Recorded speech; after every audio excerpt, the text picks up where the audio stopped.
Gurukul agree. आज हम लोग डिस्कस करेंगे फोर्थ मॉड्यूल एग्रीकल्चरल इंजीनियरिंग का। तो चलिए स्टार्ट करते हैं। तो ये है हमारी पहली स्लाइड। इसमें सबसे पहले हम लोग पढ़ेंगे राइस ट्रांसप्लांटर के बारे में। ठीक है, सबसे पहले तो राइस ट्रांसप्लांटिंग क्या होता है।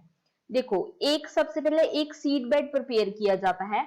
यहाँ पे सीड्स को लगाया जाता है, राइस के सीड्स को लगाया जाता है। ऑप्टिमम कंडीशंस दी जाती हैं इन्हें। जब ये सीड थोड़ा सा ग्रो करके एक सीडलिंग बन जाता है, ठीक है, जब ये सीडलिंग बन जाएगा तो इसे एक अलग अलग के फील्ड में इसे ट्रांसप्लांट किया जाएगा, इसे ट्रांसफर कर दिया जाएगा। ठीक है, यहां से इसे रिमूव करके यहाँ पे इसे प्लांटिंग कर दी जाएगी, तो इसलिए इसे बोलते हैं राइस ट्रांसप्लांटिंग। ये जो हमारा फील्ड होता है इसमें पहले से पडलिंग करके रखी होती है। ठीक है, ये हमारा पडल फील्ड होता है। तो जो राइस की क्रॉप ग्रो होती है वो इस फील्ड में क्रॉप ग्रो होती है। ठीक है, यहाँ पे सिर्फ सीडलिंग्स बनाई जाती हैं। तो जब सीडलिंग्स को ट्रांसफर किया जाता है एक दूसरे फील्ड में तो उसे बोलते हैं राइस ट्रांसप्लांटिंग। ठीक है, तो राइस ट्रांसप्लांटिंग हमारी दो तरीके से की जाती है। एक होती है मैन्युअली, जो कि पर्सन्स के द्वारा की जाती है, हाथों के साथ। ठीक है, तो और एक होती है हमारी मैकेनिकल, ठीक है, जो कि मशीन्स के द्वारा और इक्विपमेंट के द्वारा की जाती है। ठीक है, तो दो तरह की होती है, मैन्युअली और मैकेनिकल। तो चलिए देखते हैं first point. In India mostly rice transplanting done by hand. India में जो ज्यादातर राइस की ट्रांसप्लांटिंग की जाती है वो हैंड के साथ की जाती है, मतलब हाथों द्वारा की जाती है, मैन्युअली की जाती है। ठीक है, जो लेबर होती है उसके द्वारा ये राइस ट्रांसप्लांटिंग इंडिया में सबसे ज्यादा करवाई जाती है। ठीक है, तो देखो about 25 to 30 man days are required for transplanting. देखो 25 से 30 दिन चाहिए होंगे अगर मैन्युअली ट्रांसप्लांटिंग करनी है। ठीक है, एक हेक्टेयर को कवर करने के लिए 25 से 30 दिन लग जाते हैं, जो कि एक बहुत ही ज्यादा टाइम, ये बहुत ही टाइम कंज्यूमिंग होता है अगर मैन्युअली किया जाए इसको। ठीक है, अभी आगे देखो, आगे है हमारा सेल्फ प्रोपेल्ड राइस ट्रांसप्लांटर। देखो ऐसा होता है हमारा सेल्फ प्रोपेल्ड राइस ट्रांसप्लांटर। ठीक है, ये मैकेनिकल होता है। ये तो थे हमारे मैन्युअली जो ट्रांसप्लांटिंग होती है उसके पॉइंट्स। अभी हम देखेंगे मैकेनिकल जो राइस ट्रांसप्लांटिंग करते हैं वो करते हैं हम सेल्फ प्रोपेल्ड राइस ट्रांसप्लांटर के साथ। ऐसा होता है हमारा राइस ट्रांसप्लांटर। इसे सेल्फ प्रोपेल्ड इसलिए बोला जाता है क्योंकि इसे ऑपरेट करने के लिए किसी अदर इक्विपमेंट की जरूरत नहीं पड़ती। ना ही इसे किसी ट्रैक्टर की जरूरत है, ना ही इसे किसी पावर टिलर की जरूरत है।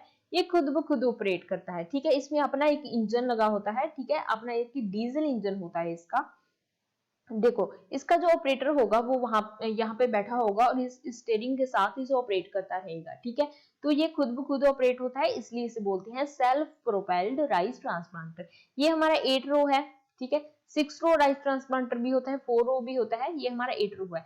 8 रो का क्या मतलब है कि एक फील्ड में देखो ये 8 रोज में एक साथ ट्रांसप्लांटिंग करता हुआ चला जाएगा। यहाँ पे ट्रांसप्लांट कर दिया, ठीक है, सीडलिंग्स को, ऐसे 8 रोज को एक साथ कवर करता हुआ ये चला जाता है।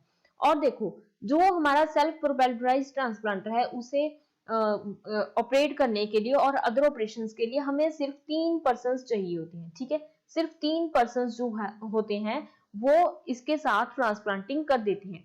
अगर मैन्युअली बात करें तो हमें 10 से 15 लेबर्स चाहिए होते हैं। इससे ज्यादा भी हो सकते हैं, इससे कम भी हो सकते हैं, वो टाइम के अकॉर्डिंग होता है। ठीक है, और एरिया के अकॉर्डिंग होता है। बट अगर राइस ट्रांसप्लांटर की बात करें तो हमें सिर्फ 3 पर्सन चाहिए होते हैं। ठीक है, और जो इसकी वर्किंग कैपेसिटी होती है वो एक दिन में ये 1 हेक्टेयर को कवर कर लेता है। ठीक है, एक दिन में 1 हेक्टेयर कवर कर लेता है, जो कि बहुत ही फास्ट है as compared to manually transplanting. ठीक है, तो जो इसका डीजल इंजन होता है उसकी जो पावर होती है वो 3 हॉर्स पावर का हमारा डीजल इंजन होता है। ठीक है, 3 हॉर्स पावर का डीजल इंजन होता है। देखो जो हमारा सेल्फ प्रोपेल्ड राइस ट्रांसप्लांटर है उसकी थोड़ी सी वर्किंग देख लो।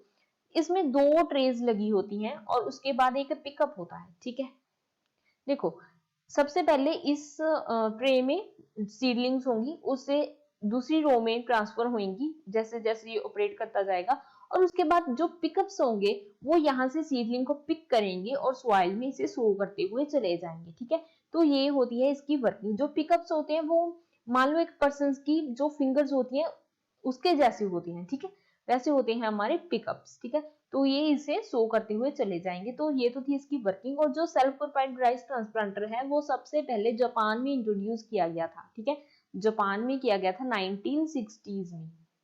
ठीक है, तो ये था हमारा राइस ट्रांसप्लांटर। आगे देखो, आगे है हमारा पावर वीडर। देखो ऐसा होता है हमारा पावर वीडर। जो पावर वीडर की स्ट्रक्चर होती है वो पावर टिलर के थोड़ी सी सिमिलर होती है। ठीक है, वो भी ऐसा ही होता है पावर टिलर भी। अभी देखो, ये भी बिल्कुल ऐसा ही होता है, इसे भी किसी अदर इक्विपमेंट की जरूरत नहीं होती है ऑपरेट करने के लिए। इसमें भी खुद का जो इंजन होता है, इसमें खुद का इंजन लगा होता है। ठीक है, जो इसका ऑपरेटर होता है वो यहाँ पे रहता है और इस हैंडल्स के साथ ही से ऑपरेट करता रहता है और ये क्या करेगा, वीड्स को रिमूव करता हुआ चला जाएगा। ठीक है, इसका जो प्राइमरी काम होता है वो होता है वीडिंग। ठीक है, देखो वीडिंग तो ये करता ही करता है और उसके बाद जो सेकेंडरी काम करता है ये कंपैक्ट काम भी करता है, सॉइल को स्टिर करने का काम भी ये करता है। ठीक है, अभी देखो, driven by 5 horse power light weight engine, इसकी जो इंजन होता है उसका जो पावर होता है वो 5 हॉर्स पावर होता है। ठीक है, ये आपको ध्यान में रखना है।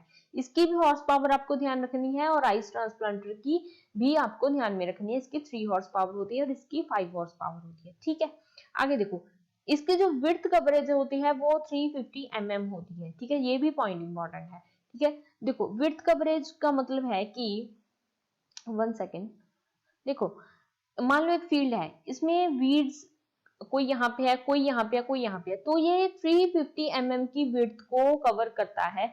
मतलब 350 mm की विड्थ में जो भी वीड्स होते हैं उन्हें एक साथ रिमूव करता हुआ चला जाता है। अगर सॉइल को लूजन करने का काम हो तो भी ये 350 mm की विड्थ की सॉइल को एक साथ लूज करता हुआ चला जाता है। ठीक है, तो जो इसकी विड्थ होती है ऐसे, मतलब ये अगर ऐसे इधर को जाएगा, इधर को ऑपरेट करेगा तो 350 mm की विड्थ को कवर करता हुआ चला जाएगा। ठीक है, तो ये था हमारा पावर वीडर। अभी देखते हैं नेक्स्ट स्लाइड। अभी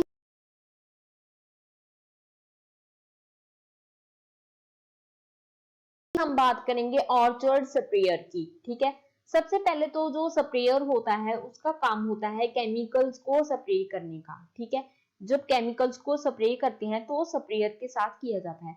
स्प्रेयर दो तरीके के होते हैं, एक मैन्युअली होते हैं और एक मैकेनिकल होते हैं। ठीक है, मान लो आपके पास एक गार्डन है। ठीक है, अगर गार्डन है छोटा सा तो वहां पे मैन्युअली स्प्रे की जाती है। ठीक है, अगर आपके पास काफी बड़ा फील्ड हो या फिर आपके पास ऑर्चर्ड्स हो तो वहां पे मैकेनिकल जो स्प्रेयर है वो यूज किए जाते हैं। ठीक है, तो देखो ऑर्चर्ड स्प्रेयर, ऑर्चर्ड होता है हमारा जब फ्रूट ट्रीज ग्रो किए जाते हैं। ठीक है, जिसे हम बाग बोलते हैं। ठीक है, तो वो होते हैं हमारे ऑर्चर्ड्स।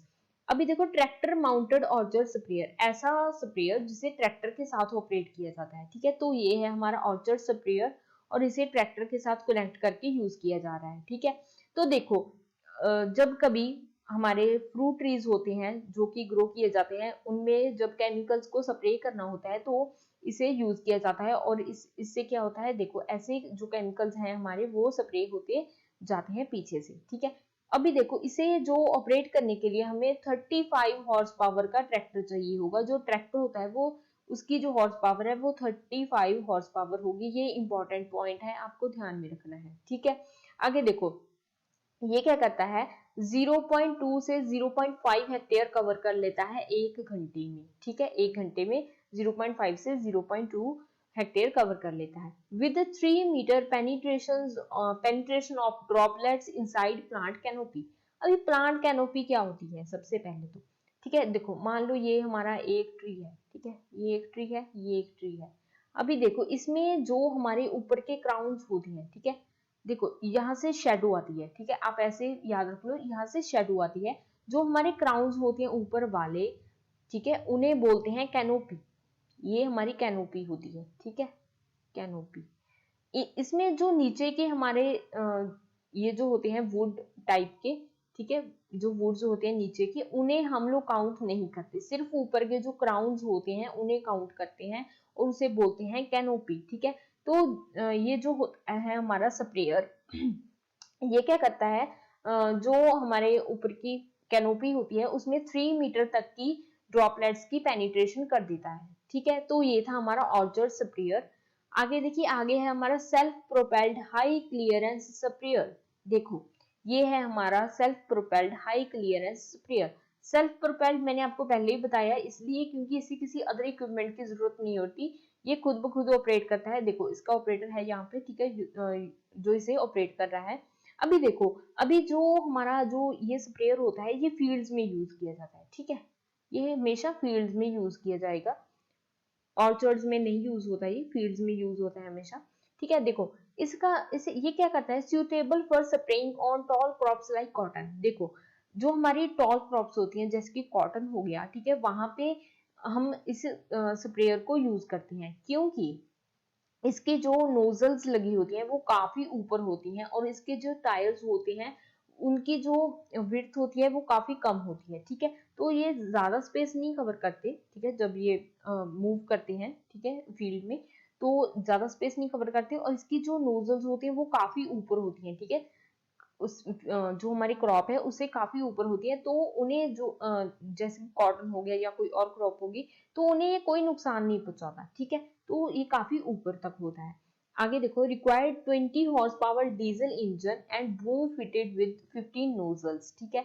देखो इसमें जो डीजल इंजन होता है उसकी जो हॉर्स पावर होती है वो 20 हॉर्स पावर होनी ही होनी चाहिए, ठीक है, ये हम आपको ध्यान रखना है, ठीक है, ये हॉर्स पावर आपको ध्यान रखनी है। और इसमें डीजल इंजन होता है और इसे हम लोग हाई क्लियरेंस बूम स्प्रेयर भी बोलते हैं, ठीक है, हाई क्लियरेंस बूम स्प्रेयर भी बोला जाता है।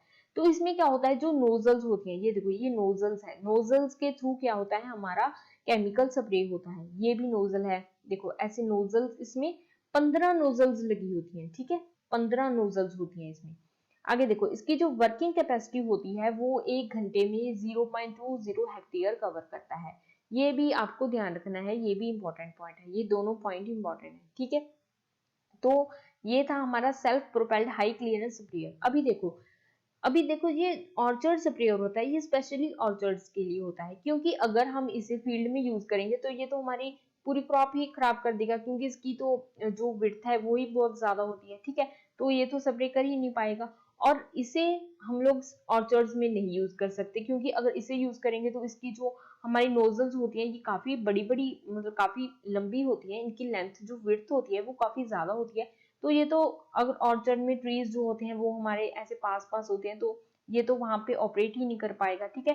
तो ये दोनों पूरे अलग अलग होते हैं, ठीक है, ये स्पेशली ऑर्चर्ड्स के लिए बना होता है और ये स्पेशली फील्ड्स के लिए बना होता है, और आपको इनकी हॉर्स पावर जो है वो ध्यान में रखनी है, ठीक है। तो ये थे हमारे स्प्रेयर। अभी चलते हैं नेक्स्ट स्लाइड पर। अभी नेक्स्ट है हमारे पास high capacity multi crop thresher, ठीक है। मल्टी क्रॉप थ्रेशर हमारा होता है जिसमें हम लोग एक से ज्यादा, ठीक है, क्रॉप्स को थ्रेश कर सकते हैं, वो होता है हमारा मल्टी क्रॉप थ्रेशर, ठीक है। जो हमारा मल्टी क्रॉप थ्रेशर होता है उसमें हम व्हीट, पैडी, बार्ले, मेज, ये सारी क्रॉप्स को थ्रेश कर सकते हैं, ठीक है।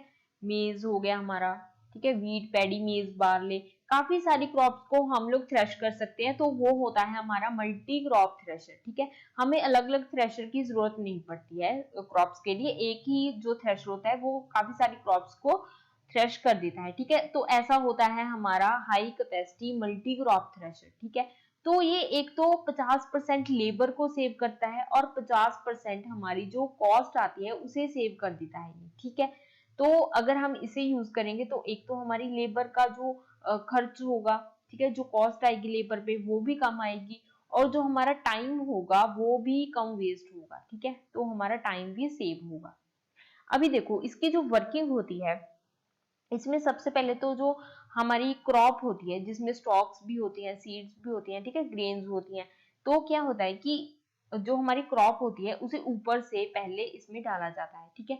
तो इसमें ड्रम्स होती हैं, ठीक है, इसमें अंदर ड्रम्स लगे होते हैं, जो ड्रम्स होते हैं वो रोटेट करने लग जाते हैं, रोटेट करेंगे और ग्रेन को, जो हमारे स्टॉक्स हैं उनके उनसे अलग कर देंगे, ठीक है, जो स्टॉक होते हैं उनसे ग्रेन को अलग कर देंगे, और जो हमारे स्टॉक होते हैं, ठीक है, उनके शेफ्स बन जाते हैं, ठीक है, बड़े बड़े टुकड़े बन जाते हैं, तो वो क्या होते हैं, वो बाहर निकल जाते हैं, वो एक्सपेल हो जाते हैं इससे, और उसमें जो हस्क रह जाता है, ठीक है, हस्क रह जाता है, जो डस्ट रह जाता है हमारा, वो क्या करता है, इसमें एक फैन लगा होता है, ठीक है, फैन होता है, फैन के थ्रू जो हमारा डस्ट होता है वो भी बाहर निकल जाता है, और हमारे जो ग्रेन होते हैं वो सिर्फ बच जाते हैं, और इन्हें ग्रेन को निकालकर बैग में पैक कर दिया जाता है, ठीक है। तो ये होती है इसकी वर्किंग। सबसे पहले हम लोग क्रॉप डालेंगे ऊपर से, और उसके बाद क्या होगा, ड्रम्स रोटेट करेंगे। जब ड्रम्स रोटेट करेंगे तो ग्रेन को स्टॉक से अलग कर देंगे। अभी स्टॉक अलग हो गया तो हमारा जो स्टॉक थे वो बाहर निकल गए और जो डस्ट बच गया ग्रेन के साथ, तो जो फैन होता है वो उसने डस्ट को भी बाहर निकाल दिया। अभी हमारे पास सिर्फ ग्रेन्स बच गए और ग्रेन्स एक अलग जो हमारी ट्यूब होती है उसे कनकेव बोलते हैं, ठीक है। कनकेव के थ्रू हमारे जो ग्रेन्स है वो बाहर आ जाएंगे और उन्हें हम बैग्स में पैक कर सकते हैं, ठीक है। तो ये होती है इसकी वर्किंग मल्टीक्रॉप थ्रेशर की। आगे देखो, आगे है हमारे पास मैकेनिकल कॉटन पिकर। अभी देखो, जो कॉटन की क्रॉप होती है उसमें जब कॉटन को पिक किया जाता है, ठीक है, कॉटन की सीड्स को पिक किया जाता है तो उसे बोलते हैं कॉटन पिकर, ठीक है। देखो, इसे मैनुअली भी किया जाता है और मैकेनिकली भी किया जाता है, ठीक है। देखो, अगर आप मैनुअली करोगे तो उसमें 460 घंटे चाहिए होंगे 1 हेक्टेयर को कवर करने के लिए, ठीक है। 1 हेक्टेयर को कवर करने के लिए 460 घंटे चाहिए होते हैं अगर हम लोग उसे हैंड पिकिंग कर रहे हैं, मैनुअली कर रहे हैं, ठीक है। हाथों से हम लोग कॉटन को पिक कर रहे हैं। और उसमें क्या होता है, near about 15% yield loss in case of insufficient labour. अगर लेबर सफिशिएंट नहीं है हमारे पास तो जो आउटपुट है उसका 15% लॉस हो जाता है, ठीक है, एज कंपेयर टू अगर हम मैकेनिकली उसे पिक करते हैं, ठीक है। तो ये होता है हमारा मैकेनिकल कॉटन पिकर, ठीक है। ये हमारा कॉटन पिकर है। तो ये जो इक्विपमेंट होता है ये सेल्फ प्रोपेल्ड होता है, ठीक है। इसे किसी अदर इक्विपमेंट की जरूरत नहीं होती, ठीक है। इसे ये खुद ऑपरेट करता है, सेल्फ प्रोपेल्ड है ये हमारा, ठीक है। ये आपको ध्यान रखना है कि जो कॉटन पिकर है वो हमारा सेल्फ प्रोपेल्ड है। इसमें क्या होता है कि ये 6 रोज होता है, 6 रो कॉटन पिकर होता है। इसमें ये 6 रो में एक साथ कॉटन को पिक करता हुआ चला जाता है, ठीक है। इसमें भी रोटेटिंग ड्रम्स लगे होते हैं, ठीक है। वो क्या करते हैं कि जो हमारी स्टॉक्स होते हैं कॉटन के, उनमें से कॉटन के जो सीड्स होते हैं उन्हें रिमूव कर देते हैं, ठीक है। तो ये होता है हमारा मैकेनिकल कॉटन पिकर जो कि सेल्फ प्रोपेल्ड होता है, ठीक है। और काफी ज्यादा टाइम सेविंग होता है एज कंपेयर टू अगर हम हैंड पिकिंग करते हैं कॉटन की, ठीक है। तो अभी देखते हैं नेक्स्ट स्लाइड। तो नेक्स्ट है हमारा tractor mounted potato digger elevator, ठीक है। Tractor mounted potato digger elevator. देखो, जब पोटैटोज पूरे ग्रो कर जाते हैं तो वो सॉइल में ग्रो करते हैं, ठीक है। पोटैटोज हमेशा सॉइल में ग्रो करते हैं, ठीक है, सॉइल के अंदर ग्रो करते हैं। तो जब वो ग्रो कर जाते हैं पूरे, तो उन्हें जब डिग करना होता है तो दो तरीके से किया जाता है। एक तो मैनुअली किया जाता है और एक किया जाता है मैकेनिकली, ठीक है। मैनुअली उन्हें हैंड्स के साथ किया जाता है और मैकेनिकली उन्हें पोटैटो डिगर के साथ किया जाता है। तो ऐसा होता है हमारा पोटैटो डिगर एलिवेटर, ठीक है। और इसे ट्रैक्टर के साथ कनेक्ट करके यूज किया जाता है फील्ड में, ठीक है। देखो, सबसे पहले मैं आपको थोड़ी सी वर्किंग बता देती हूँ पोटैटो डिगर एलिवेटर की कि ये वर्क कैसे करता है। सबसे पहले तो ये क्या करेगा, यहाँ से पोटैटो को हार्वेस्ट करेगा सॉइल में से, ठीक है। जब वो पोटैटो को हार्वेस्ट करेगा तो जो कुछ भी वो हार्वेस्ट करेगा वो यहाँ पे आ जाएगा आपका, ठीक है, पीछे इसके हार्वेस्टर के पीछे यहाँ पे वो कलेक्ट हो जाएगा। देखो, जब पोटैटो को हार्वेस्ट करेगा तो उसके साथ थोड़ी सी सॉइल भी आ सकती है, थोड़े से स्टोन्स या क्लम्प्स कुछ भी ये हार्वेस्ट कर सकता है, ठीक है। पोटैटो के साथ थोड़े से मटेरियल, अदर मटेरियल आ ही जाता है, ठीक है। तो जो भी ये कलेक्ट करेगा वो यहाँ पे आ जाएगा।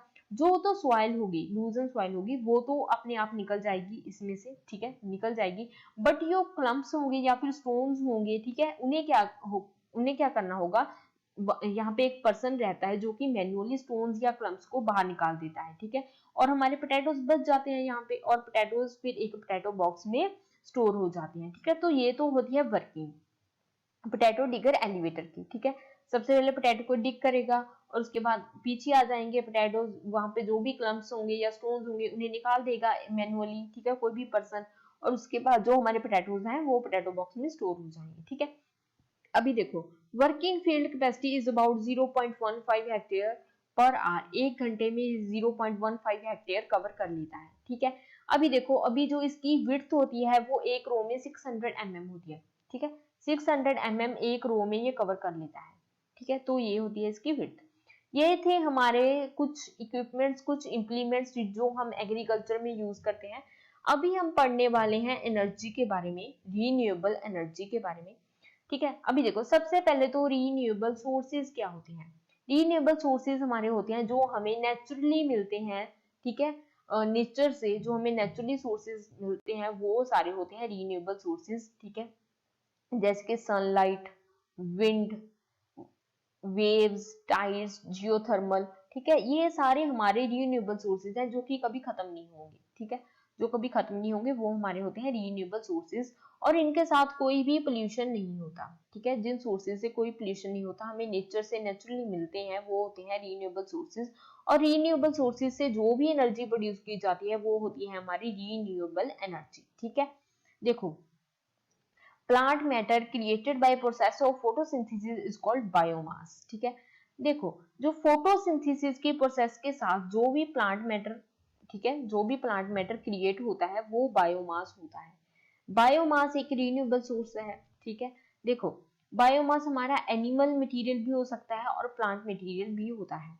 हमारे फॉरेस्ट रेजिड्यूज हो गए, ठीक है, प्लांट मटेरियल्स हो गए, हमारे जो फ्रूट ट्रीज होते हैं या फिर ट्रीज के जो भी रेजिड्यूज बचते हैं वो सारे बायोमास होते हैं। बायोमास को फर्दर यूज किया जाता है एनर्जी प्रोड्यूस करने के लिए, ठीक है। बायोमास एक तरह का रॉ मटेरियल होता है, ठीक है, बायोमास रॉ मटेरियल होता है, प्लांट जो भी प्लांट मटेरियल या एनिमल मटेरियल से बना होता है। Biomass raw material as a raw material use किया जाता है इंडस्ट्रीज में एनर्जी बनाने के लिए, ठीक है। अभी देखो, the gas produced by biomass is called biogas. अभी बायोमास से जो भी गैस प्रोड्यूस की जाती है उसे बोलते हैं बायोगैस। अभी बायोगैस की जो कॉम्पोजिशन है वो आपको अच्छे से ध्यान रखनी है, ये अच्छे से लर्न करनी है, ठीक है।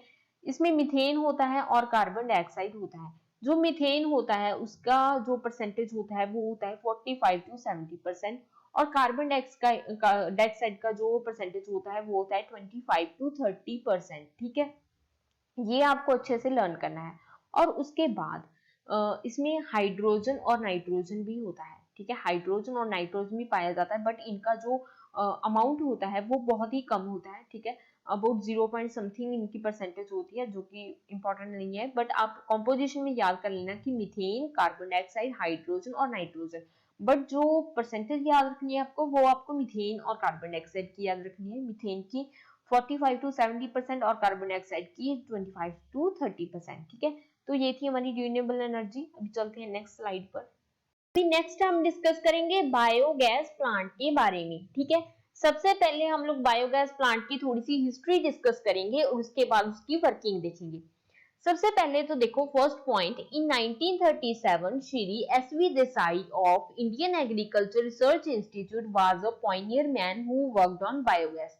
बायोगैस के ऊपर इंडिया में सबसे पहले काम किया था श्री एसवी देसाई ने 1937 में, ठीक है। उसके बाद 1952 में श्री सतीश चंद्र दास गुप्ता ने बायोगैस के डिफरेंट डिफरेंट एस्पेक्ट्स के ऊपर काम किया था, ठीक है।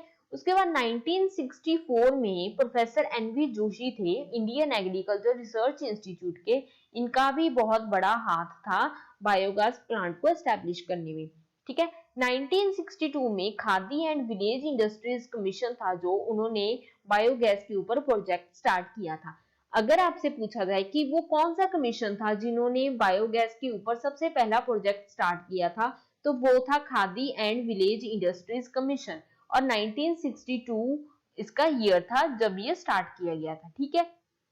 अगर आपसे पूछा जाए कि सबसे पहले पर्सन कौन थे जिन्होंने बायोगैस के ऊपर काम किया था, तो वो थे श्री एसवी देसाई, ठीक है, ये आपको ध्यान रखना है।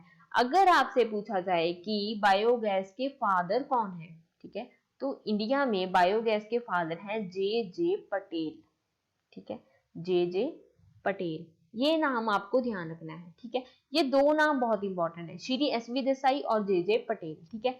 अगर फादर पूछे जाए बायोगैस के इंडिया में तो जे जे पटेल, और अगर पहले पर्सन पूछे जाए जिन्होंने बायोगैस प्लांट के ऊपर काम किया था तो वो थे श्री एसवी देसाई, ठीक है।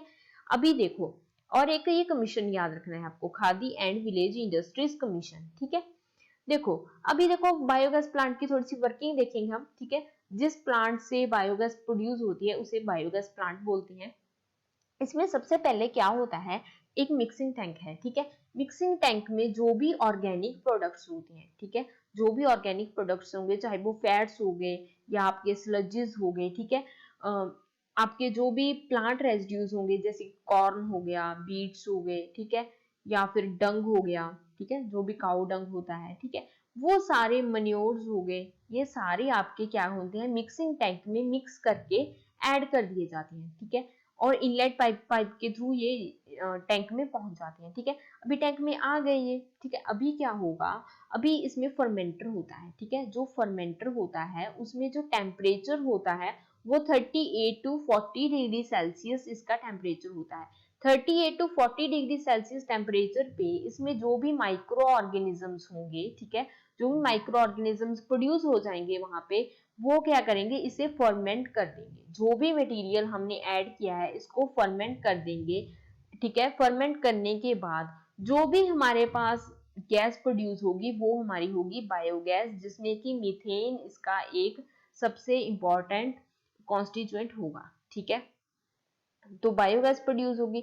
अभी बायोगैस तो प्रोड्यूस होगी, जो भी मटेरियल फालतू बचा, ठीक है, ये आउटलेट पाइप होती है, ठीक है, ठीक है। इसमें से जो भी आउटलेट चीजें बचती हैं वो इधर से बाहर निकल जाती हैं। अगर टैंक ओवरफ्लो कर जाए, मतलब टैंक में बहुत ज्यादा आपने कुछ भी भर दिया, ठीक है, जो भी सबस्ट्रेट्स बनने थे, तो यहाँ से ओवरफ्लो में जो भी होता है वो यहाँ से निकल जाता है, ठीक है। जो हमारी गैस स्टोर होती है वो यहाँ पे इसके ऊपर एक टैंक लगा होता है, ठीक है। यहाँ पे हमारी गैस जो है वो स्टोर हो जाती है, ठीक है। देखो अभी जो भी मटेरियल बाद में बचता है वो एक बहुत ही ज्यादा सब यूजफुल फर्टिलाइजर के फॉर्म में बच जाता है, ठीक है। उन्हें एज अ फर्टिलाइजर यूज किया जा सकता है, ठीक है। अभी देखो, अभी गैस तो हमारी स्टोर हो गई यहाँ पे टैंक पे, ठीक है। अभी टैंक के साथ, टैंक को पावर प्लांट के साथ यूज करके यहाँ से इलेक्ट्रिसिटी बनाई जा सकती है और हीट को एज इट इज भी यूज किया जाता है, ठीक है। तो ये था हमारा बायोगैस प्लांट की वर्किंग।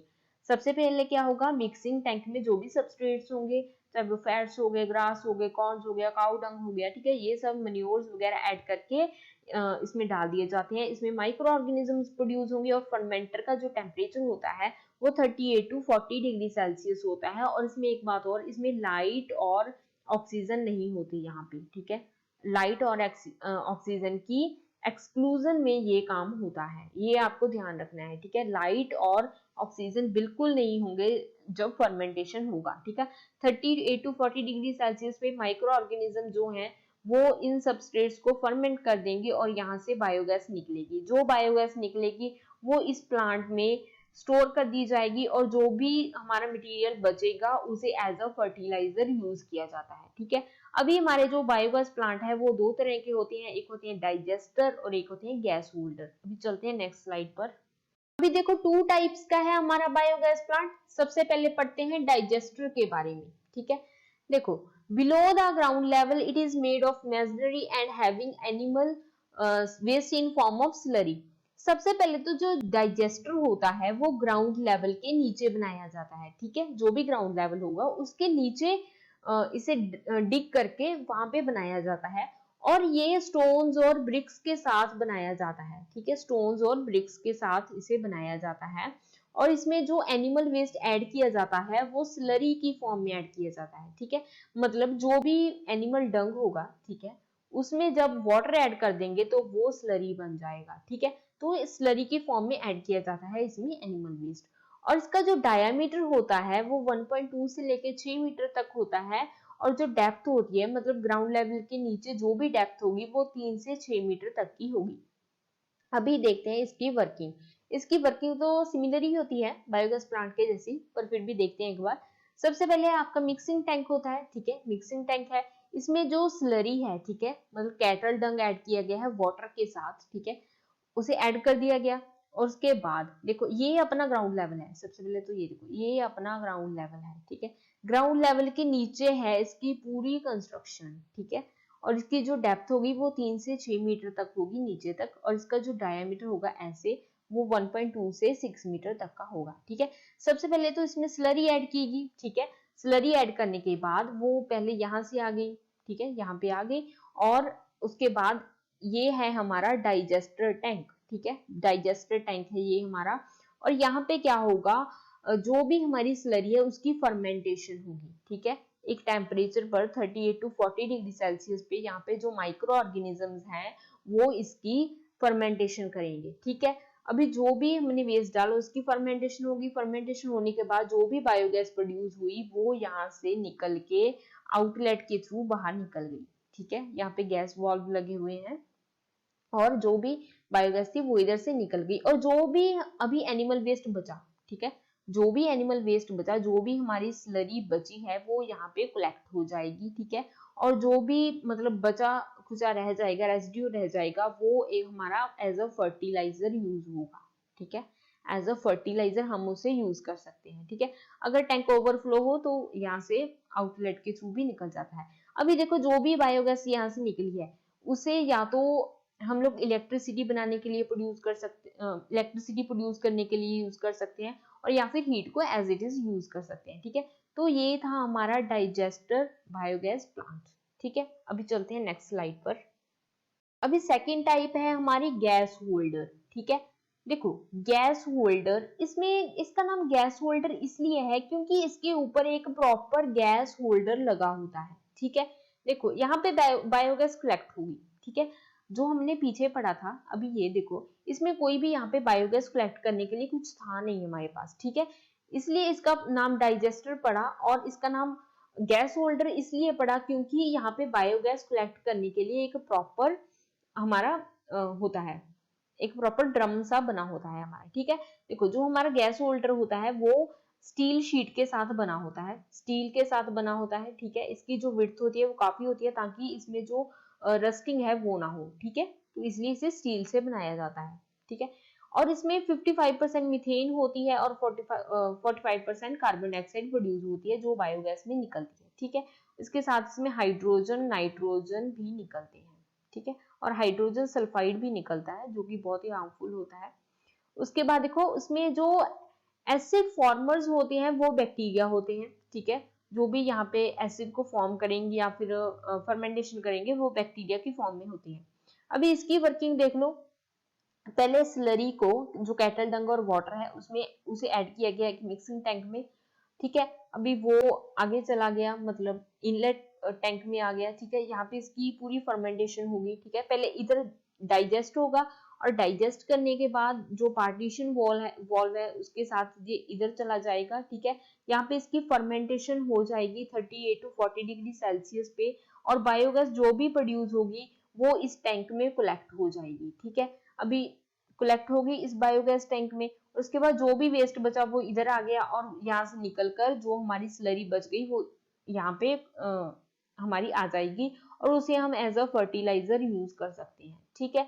अभी देखो अभी जो बायोगैस हमारी प्रोड्यूस हुई वो इस चैम्बर में है, ठीक है, इस टैंक में है और इसे इसके साथ एक आउटलेट अटैच की गई होती है, ठीक है। तो उस आउटलेट के साथ जब भी हमें बायोगैस यूज करनी होती है तो उस आउटलेट के थ्रू बायोगैस बाहर निकलती है और इसके साथ हम लोग पावर प्लांट भी कनेक्ट कर सकते हैं ताकि यहाँ से इलेक्ट्रिसिटी प्रोड्यूस हो सके और हीट को एज इट इज भी यूज किया जा सकता है, ठीक है। तो ये था हमारा गैस होल्डर जिसमें एक प्रॉपर टैंक होता है गैस को होल्ड करने के लिए, ठीक है।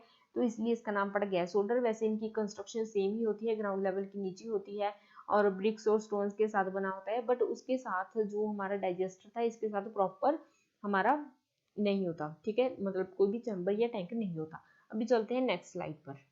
अभी है हमारे पास फीडिंग प्रोसेस ऑफ स्लरी, ठीक है। जो स्लरी हम लोग ऐड करते हैं बायोगैस प्लांट में उसकी जो मिक्सिंग होती है, जो वो कैसे बनती है स्लरी, ठीक है, वो डिस्कस करेंगे। सबसे पहले तो mix cattle Dang with water in the ratio of 4:5 respectively. अभी अगर आपके पास 40 किलोग्राम कैटल डंग है तो उसमें 50 लीटर पानी ऐड करना पड़ेगा, ठीक है। 4:5 की रेशो में ये दोनों ऐड होंगे, ये बात आपको ध्यान रखनी है, ये रेशो आपको याद रखनी है, ठीक है, 4:5। आगे देखो डंग पर डे। देखो जो हमारा बायोगैस प्लांट होता है ना उसमें हर रोज हमें जो भी स्लरी है वो ऐड करनी पड़ती है और रोज रोज उसमें बायोगैस बनता रहता है जो कि कलेक्ट होता रहता है, ठीक है।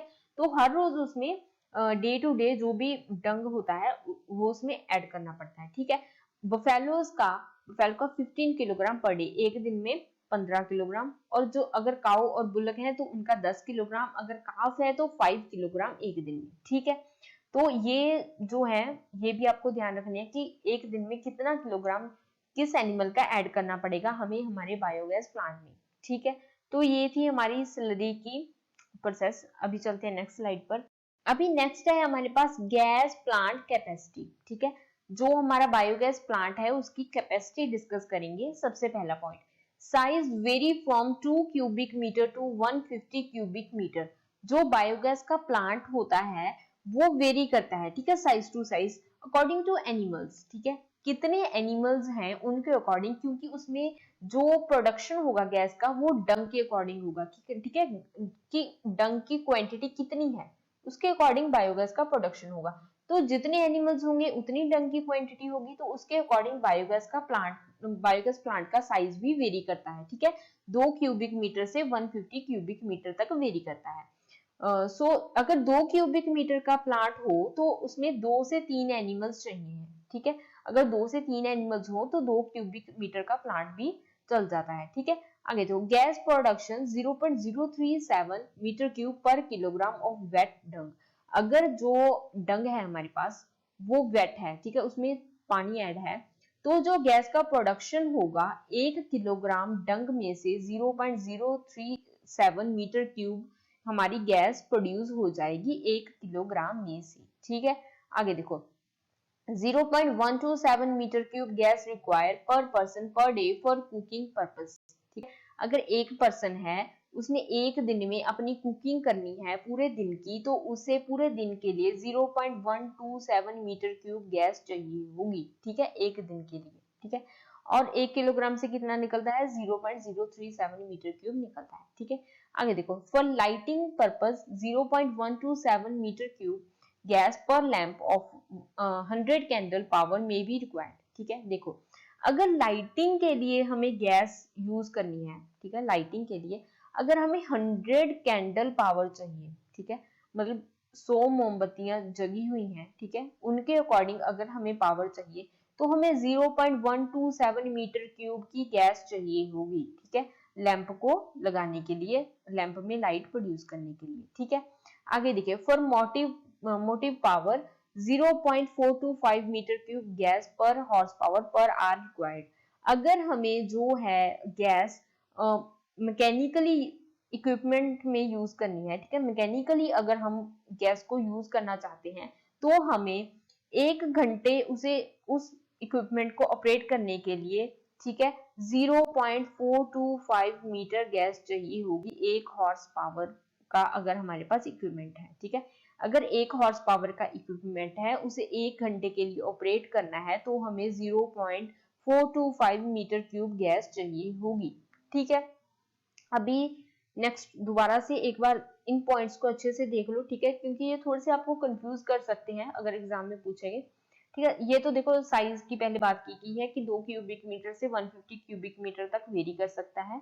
अगर 2 क्यूबिक मीटर का प्लांट हो तो 2 से 3 एनिमल्स हमें चाहिए होंगे, ठीक है।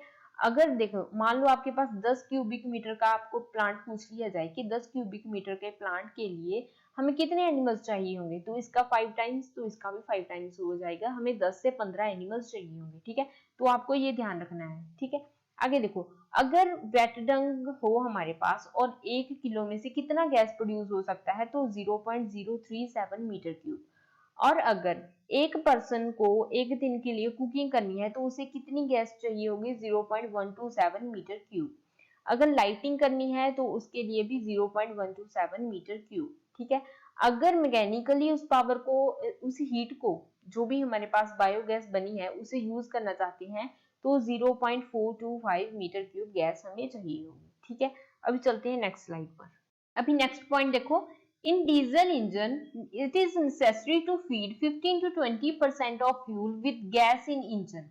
अगर हमारे पास डीजल इंजन है तो उसमें गैस के साथ 15 से 20% फ्यूल भी डालना पड़ेगा हमें, ठीक है, गैस के साथ 15 से 20% फ्यूल डालना पड़ेगा अगर डीजल इंजन है।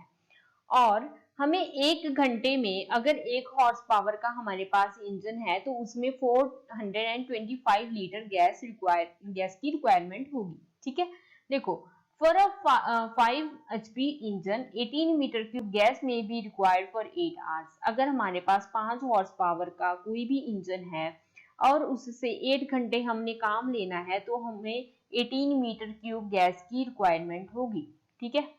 तो ये आपको ध्यान रखना है, ये डाटा आपको ध्यान रखना है, ठीक है, कि डीजल इंजन में जो अगर हमें गैस डालनी है तो उसके साथ 15 से 20% फ्यूल भी डालना पड़ेगा, ठीक है। अगर 5 हॉर्स पावर का इंजन है हमारे पास और उसे 8 घंटे काम लेना है तो 18 मीटर गैस की रिक्वायरमेंट है हमें, ठीक है। अभी नेक्स्ट पॉइंट देखिए, slurry pH should be 7 to 8 in digestion chamber for gas production.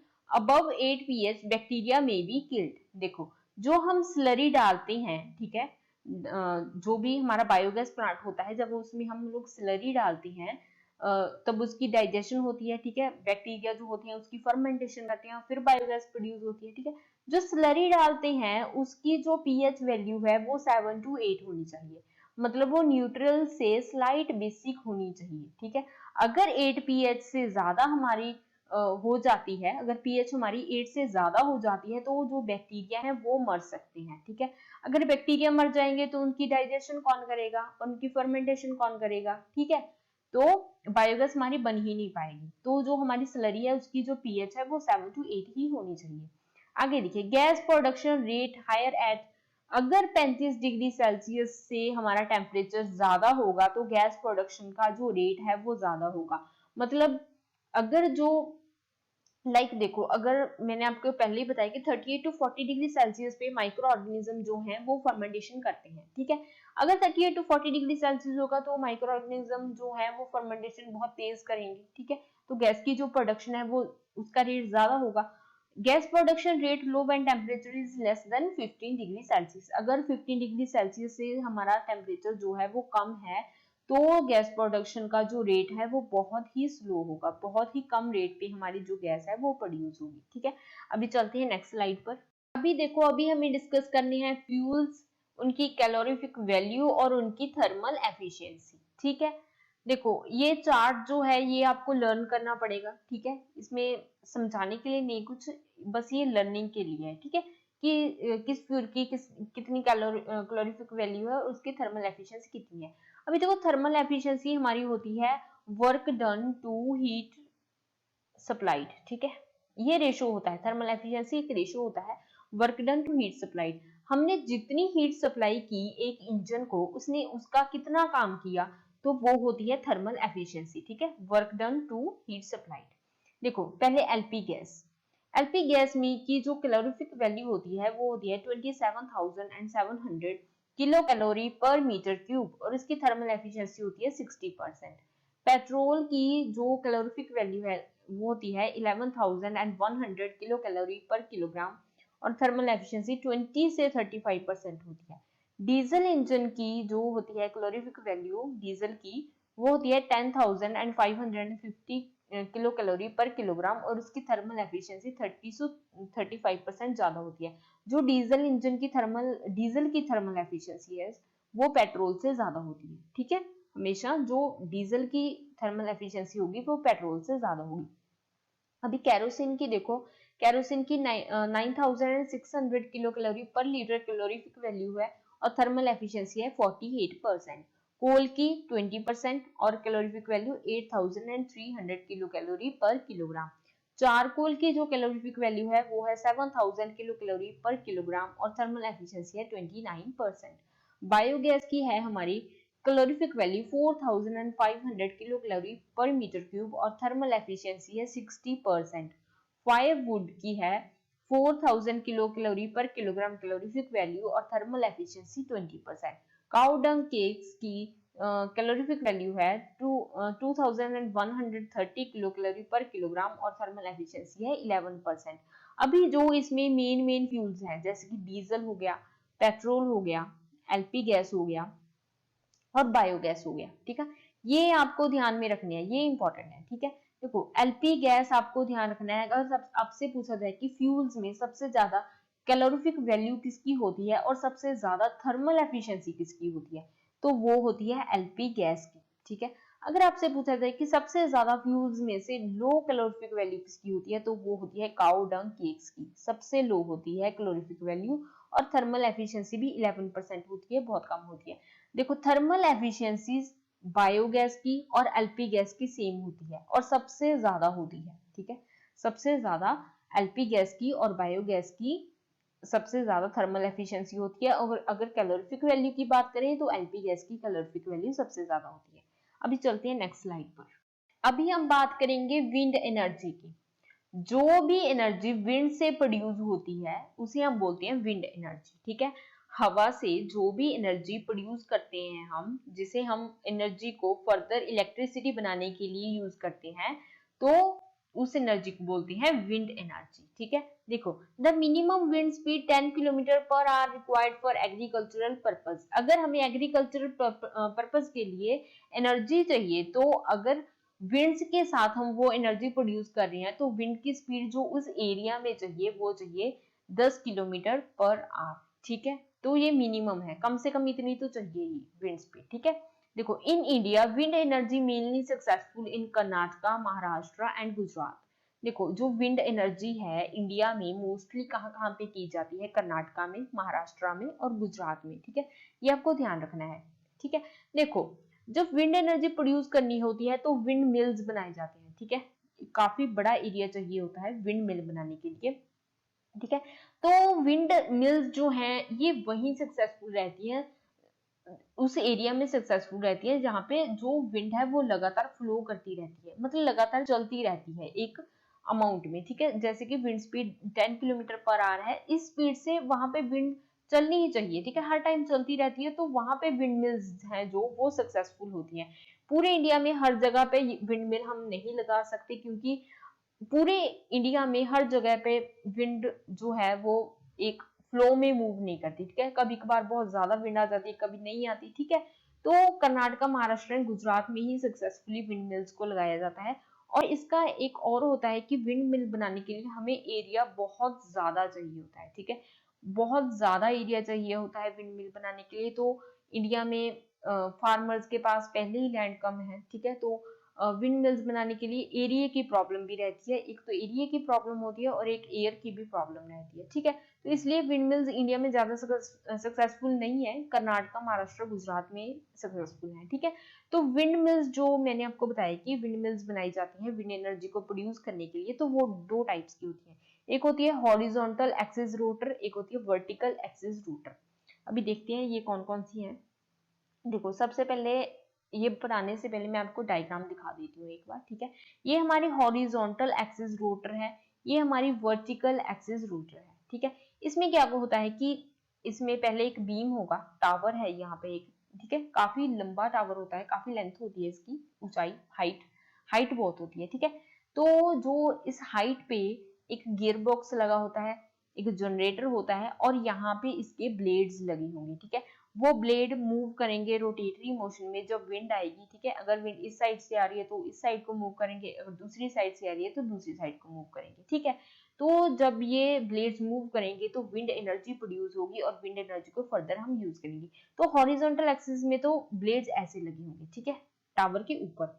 Vertical axis में क्या होगा कि हमारा एक टावर होगा ऐसे, और उसमें जो ब्लेड्स लगे होंगे वो यहाँ पे निचली साइड लगी होंगी, ठीक है। इसमें जो गियर बॉक्स होगा वो भी पूरे ग्राउंड लेवल पे होगा और जनरेटर भी ग्राउंड लेवल पे होगा, और जो हमारे ब्लेड्स हैं वो इतनी ज्यादा हाइट पे नहीं होंगे, यहाँ पे होंगे, ठीक है।